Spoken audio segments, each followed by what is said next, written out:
साथियों नमस्कार, मैं राजेश शर्मा और सेव इंडिया न्यूज़ में आपका स्वागत है।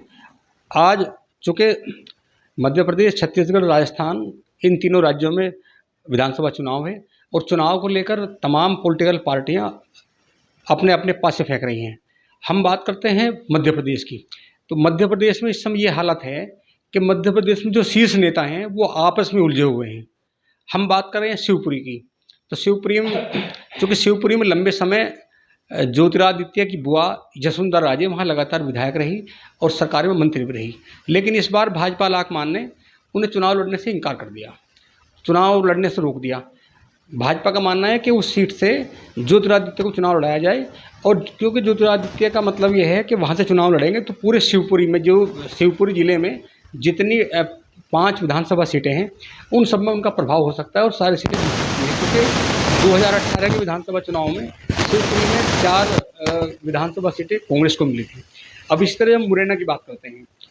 मुरैना में क्योंकि नरेंद्र सिंह तोमर डिमरी विधानसभा से प्रत्याशी बनाए गए हैं, पूरे मध्य प्रदेश में ये शोर है कि अभी तक टिकट मिलने के 13 दिन बाद भी आज तक कृषि मंत्री नरेंद्र तोमर अपनी विधानसभा नहीं पहुंचे, जबकि ग्वालियर, मुरैना में लगातार प्रचार प्रसार कर रहे हैं।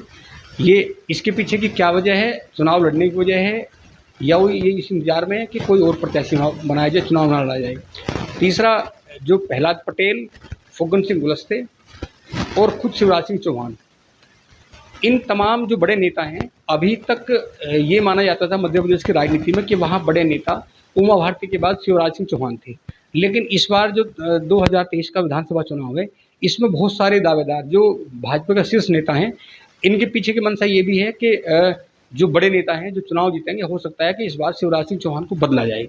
बदलने के लिए अब वहाँ जब हम कैलाश विजयवर्गीय की इंदौर से बात करते हैं, क्योंकि वो राष्ट्रीय सचिव हैं भाजपा के, नरेंद्र तोमर कृषि मंत्री हैं, ज्योतिरादित्य नागरिक उड्डयन मंत्री हैं, प्रहलाद पटेल भी मंत्री हैं, तो पूरा इस समय चौसर ऐसी बिछी हुई है। हालांकि तमाम नेता, सब लोग प्रतिस्पर्धा के दौर में एक दूसरे को गिराने में लगे हुए हैं।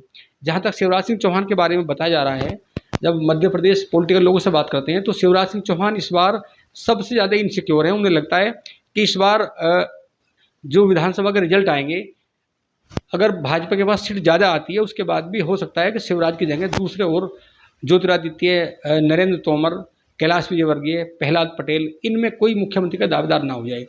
इस समय तमाम पॉलिटिकल जो बड़े लीडर हैं वो अपने ही घरों में घेरेबंदी में हैं। अब हम बात करते हैं शिवपुरी की। तो चूँकि यशोधरा राजे सिंधिया ज्योतिरादित्य सिंधिया की बुआ हैं, वो इस सरकार में मंत्री भी रही, कई बार शिवपुरी से विधायक रही।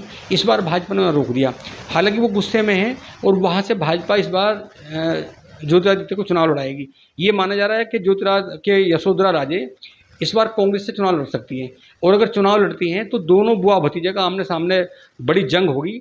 कौन जीतेगा कौन हारेगा ये तो समय बताएगा, लेकिन मध्य प्रदेश का जो पूरा चुनाव है ये शिवपुरी जिले पे पूरी नज़र पूरे प्रदेश के लोगों को रहेगी।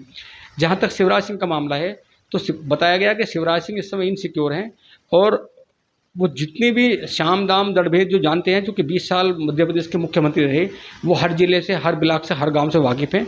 ऐसे ही माना जा रहा है कि शिवराज सिंह चौहान इस बार बगावत की तरफ हैं। उन्हें लग रहा है कि अगर वो मुख्यमंत्री नहीं बनेंगे तो फिर सरकार भी नहीं बनेगी। इसका फ़ायदा कहीं ना कहीं जो विपक्षी दल है कांग्रेस को मिलने की संभावना है।